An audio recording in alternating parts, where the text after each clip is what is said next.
നബിതങ്ങളുടെ മകളായ ഫാത്തിമ ബീബി റളിയല്ലാഹു തആല ഗർഭിണിയായ പെണ്ണിന് ചില ആഗ്രഹങ്ങളുണ്ട്. അലിയാർ തങ്ങൾ എന്ന ഭർത്താവിനോട് പറഞ്ഞു, അലിയെ, എനിക്കൊരു റുമ്മാമ്പഴം കഴിക്കണം, ഞാൻ ഗർഭിണി, എനിക്ക് റുമ്മാമ്പഴം വേണം. അങ്ങനെ തന്റെ ഭാര്യയുടെ ആഗ്രഹമാണ്. അലി ഇബ്നു അബീ ത്വാലിബ് റളിയല്ലാഹു തആല റുമ്മാമ്പഴം വാങ്ങാൻ പോയി.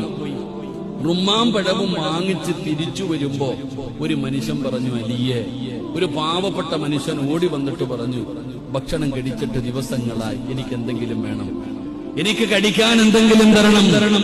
അപ്പൊ അലിയാർ തങ്ങളുടെ കയ്യിലിരിക്കുന്ന റുമ്മാമ്പഴം തന്റെ ഭാര്യയ്ക്ക് വേണ്ടി വാങ്ങിച്ചതാ. തന്റെ ഭാര്യ പൂർണ്ണ ഗർഭിണിയാണ്. അപ്പൊ ആ ഫാത്തിമയ്ക്ക് വേണ്ടി മേടിച്ച പഴം ആ റുമ്മാമ്പഴമല്ലാതെ വേറെ ഒന്നും അലിയുടെ കയ്യിലില്ല. അപ്പോഴാണ് ആ മനുഷ്യൻ പറഞ്ഞു, അലിയെ, ഒന്നിന് 10 ഇരട്ടി അല്ലാഹു തരും, ഒരെണ്ണത്തിന് 10 ഇരട്ടി അല്ലാഹു തരും. ആ ഒരൊറ്റ പ്രതിഫലം കേട്ടതും തന്റെ കയ്യിൽ തന്റെ ഗർഭിണിയായ ഭാര്യ ആഗ്രഹത്തോട് പറഞ്ഞു മേടിച്ചു കൊണ്ടുവന്ന പഴം അലിയാർ തങ്ങൾ എടുത്തു കൊടുത്തു. കാരണം ഒന്നിന് 10 ഇരട്ടി അല്ലാഹു തരുമല്ലോ. ആ ഒരൊറ്റ കാര്യം. ഇതാണ് നന്മ, ഇതാണ് പ്രതിഫലം, ഇതാണ് നമുക്ക് വേണ്ട ഒരു സ്വഭാവം.